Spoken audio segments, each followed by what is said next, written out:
আসসালামু আলাইকুম। ফাজাল আমলের অনলাইন তালিম থেকে বলা হচ্ছে, তালিম শুরু করা হচ্ছে। একাদা সাহাবা থেকে বলা হচ্ছে ৩ হযরত উম্মে কুলসুম রাদিয়াল্লাহু তাআলা আনহা।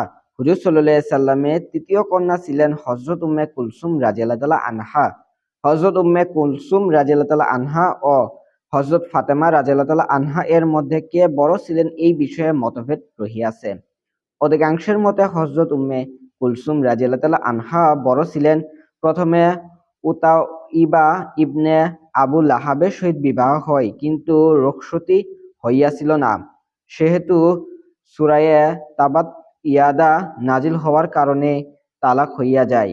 যাহা হযরত রুকাইয়া রাদিয়াল্লাহু তাআলা আনহা এর ঘটনা বর্ণিত হইয়াছে, কিন্তু তাহার স্বামী পরে মুসলমান হইয়া গিয়াছিল, যাহা পূর্বে উল্লেখ করা হইয়াছে।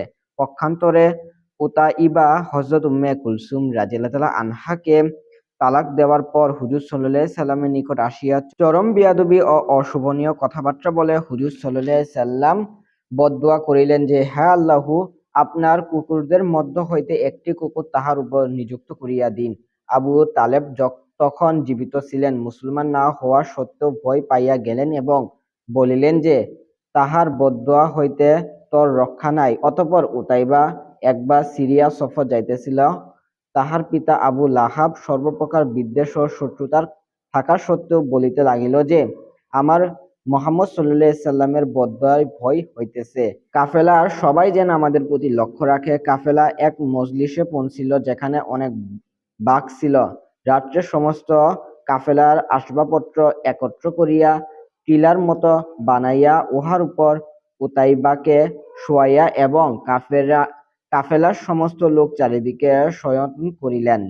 রাত্রে একটি বাঘ আসিল এবং সকলের মুখ শুকিল। অতঃপর এক লাফে ওই টিলার উপর পৌঁছিয়া উতাইবার মাথা দেহ হইতে ছিন্ন করিয়া ফেলিল। সে একটি চিৎকার দিল, কিন্তু সঙ্গে সঙ্গেই কাজ শেষ হইয়া গিয়াছিল। কোনো কোনো ঐতিহাসিকের মতে সে মুসলমান হইয়া গিয়াছিল, আর এই ঘটনা প্রথম ভাইয়ের সহিত ঘটিয়াছিল। হযরত রুকাইয়া রাদিয়াল্লাহু তাআলা আনহা ও হযরত উম্মে কুলসুম রাদিয়াল্লাহু তাআলা আনহা এর স্বামীদের মধ্য হইতে একজন মুসলমান হইয়াছেন, অপরজনের সহিত এই ঘটনা ঘটিয়াছে। এই কারণেই আল্লাহওয়ালাদের সহিত দুশমনী রাখার ব্যাপারে ভীতি প্রদর্শন করা হইয়াছে। স্বয়ং আল্লাহ তাআলা ইরশাদ করেন, মান আদালি ওয়ালিয়ান ফাকাদ আযানতুহু বিল হারব। যে ব্যক্তি আমার কোনো অলিকে কষ্ট দেয়, তাহার প্রতি আমার পক্ষ হইতে যুদ্ধ ঘোষণা করা হইল। হযরত রুকাইয়া রাদিয়াল্লাহু তাআলা আনহা এর ইন্তেকালের পর তৃতীয় হিজরির রবিউল আউয়াল মাসে হযরত উম্মে কুলসুম রাদিয়াল্লাহু তাআলা আনহা এর বিবাহ হযরত উসমান রাদিয়াল্লাহু তাআলা আনহু এর সঙ্গে হয়। হুজুর সাল্লাল্লাহু আলাইহি সাল্লাম ইরশাদ করেন, আমি উম্মে কুলসুমের বিবাহ উসমানের সহিত আসমানী ওহী নির্দেশ করিয়াছি। কোনো কোনো বর্ণনার মধ্যে হযরত উম্মে কুলসুম রাদিয়াল্লাহু তাআলা আনহা এবং হযরত রুকাইয়া রাদিয়াল্লাহু তাআলা আনহা উভয়ের সম্পর্কে ইহা ইরশাদ করিয়াছেন, প্রথম স্বামীর ঘরে যাওয়াই হয় নাই, আর হযরত উসমান রাদিয়াল্লাহু তাআলা আনহু হইতেও তাহার কোনো সন্তান হয় নাই। তিনি নবম হিজরির শাবান মাসে ইন্তেকাল করেন। হুজুর সাল্লাল্লাহু আলাইহি সাল্লাম তাহার ইন্তেকালের পর ইরশাদ করিয়াছেন, যদি আমার ১০০ মেয়ে থাকিত আর মৃত্যুবরণ করিত, তবে আমি এইভাবে একের পর এক সকলের বিবাহ উসমান রাদিয়াল্লাহু তাআলা আনহু এর সঙ্গে দিতাম। হযরত ফাতেমা রাদিয়াল্লাহু তাআলা আনহা হুজুর সাল্লাল্লাহু আলাইহি সাল্লামের চতুর্থ কন্যা, জান্নাতি মহিলাদের সর্দার হযরত ফাতেমা রাদিয়াল্লাহু তাআলা আনহা, যিনি অধিকাংশ ঐতিহাসিকদের মতে বয়সে সবচেয়ে ছোট। তিনি নবুয়তের ১ বছর পর, যখন হুজুর সাল্লাল্লাহু আলাইহি সাল্লামের বয়স ৪১ বছর ছিল, জন্মগ্রহণ করেন। আবার কেউ কেউ নবুয়তের ৫ বছর পূর্বে হুজুর সাল্লাল্লাহু আলাইহি সাল্লামের ৩৫ বছর বয়সে জন্মগ্রহণের কথা উল্লেখ করিয়াছেন। কথিত আছে, তাহার নাম ফাতেমা ইলহাম বা ওহীর মাধ্যমে রাখা হইয়াছে। ফাতম অর্থ হেফাজত করা, অর্থাৎ তিনি জাহান্নামের আগুন হইতে হেফাজত প্রাপ্ত। হিজরি ২ সনে মুহররম অথবা সফর অথবা রজব অথবা রমজান মাসে হযরত আলী রাদিয়াল্লাহু তাআলা আনহু এর সহিত বিবাহ হয়। বিবাহের ৭ মাস ১৫ দিন পর স্বামীর ঘরে যান। এই বিবাহ আল্লাহ তাআলার হুকুমে হইয়াছে।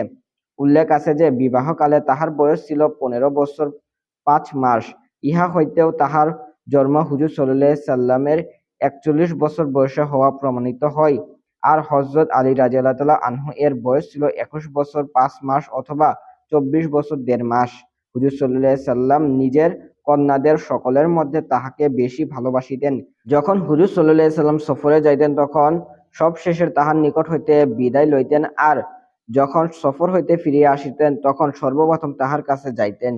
হযরত আলী রাদিয়াল্লাহু আনহু আবু জাহালের কন্যার সহিত দ্বিতীয় বিবাহ করিতে চাহিলে তিনি ইহাকে মন ক্ষুণ্ণ হন এবং হুজুর সাল্লাল্লাহু আলাইহি সাল্লামের নিকট অভিযোগ করেন। হুজুর সাল্লাল্লাহু আলাইহি সাল্লাম ইরশাদ করিলেন, ফাতেমা আমার শরীরের টুকরা, যে তাহাকে কষ্ট দিল সে আমাকে কষ্ট দিল। এই জন্য হযরত আলী রাদিয়াল্লাহু আনহু তাহার জীবনাদশায় অন্য কোনো বিবাহ করেন নাই। তাহার ইন্তেকালের পর তাহার বোনের মেয়ে হযরত উমামা রাদিয়াল্লাহু আনহাকে বিবাহ করেন, যাহার আলোচনা হযরত জৈনব রাদিয়াল্লাহু আনহা এর বর্ণনায় গত হইয়াছে। নবী করিম সাল্লাল্লাহু আলাইহি সাল্লামের ওয়াফাতের 6 মাস পর হযরত ফাতেমা রাদিয়াল্লাহু আনহা অসুস্থ হইয়া পড়েন এবং একদিন খাদেমাকে বলিলেন, আমি গোসল করিব, পানি আনিয়া রাখো। গোসল করিলেন, নতুন কাপড় পরিলেন, অতঃপর বলিলেন, আমার বিছানা ঘরের মাঝখানে করিয়া দাও। তিনি বিছানায় গিয়া কেবলামুখী হইয়া শুইয়া ডান হাত গালের নিচে রাখিলেন এবং বলিলেন, বসো, আমি এখন মরিতেছি।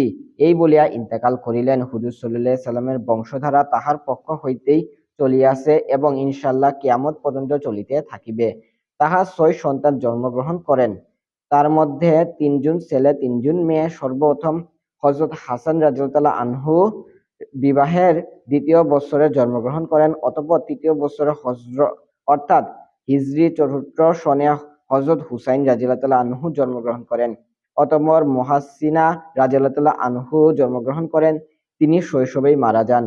কন্যাদের মধ্যে হযরত রুকাইয়া রাদিয়াল্লাহু আনহা এর ইন্তেকাল শৈশবে হইয়া গিয়াছিল, এই কারণে কোনো কোনো ঐতিহাসিক তাহার উল্লেখই করেন নাই। দ্বিতীয়টা কন্যা হযরত উম্মে কুলসুম রাদিয়াল্লাহু আনহা এর প্রথম বিবাহ আমিরুল মুমিনিন হযরত উমর রাদিয়াল্লাহু আনহু এর সহিত হয়।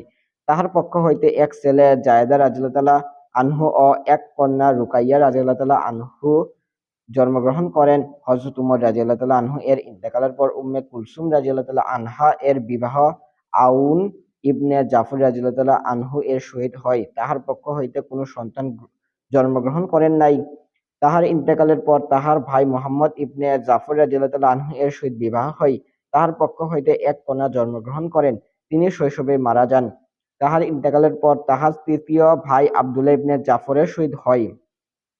তাহার পক্ষ হইতে কোনো সন্তান জন্মগ্রহণ করেন নাই।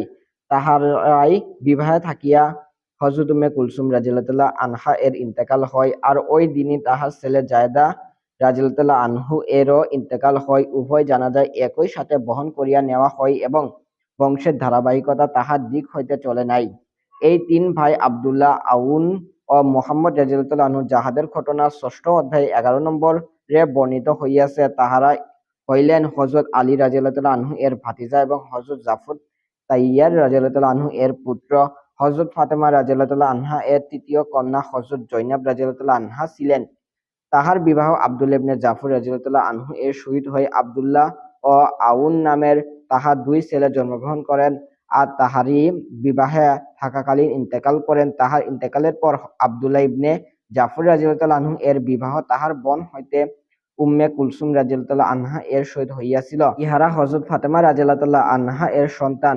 ইহা ছাড়া হযরত আলী রাদিয়াল্লাহু আনহু এর অন্যান্য স্ত্রীদের পক্ষ হইতে আরো সন্তান রহিয়াছে, যাহারা পরবর্তী জন্মগ্রহণ করেন। ঐতিহাসিকগণ হযরত আলী রাদিয়াল্লাহু আনহু এর সর্বমোট সন্তান সংখ্যা 32 জন বলিয়া উল্লেখ করিয়াছেন, তার মধ্যে 16 জন ছেলে ও 16 জন মেয়ে, আর হযরত ইমাম হাসান রাদিয়াল্লাহু আনহু এর 15 জন ছেলে ও 8 জন মেয়ে এবং হযরত ইমাম হুসাইন এবং রাদিয়াল্লাহু আনহু এর 6 জন ছেলে ও 3 জন মেয়ের কথা উল্লেখ করিয়াছেন।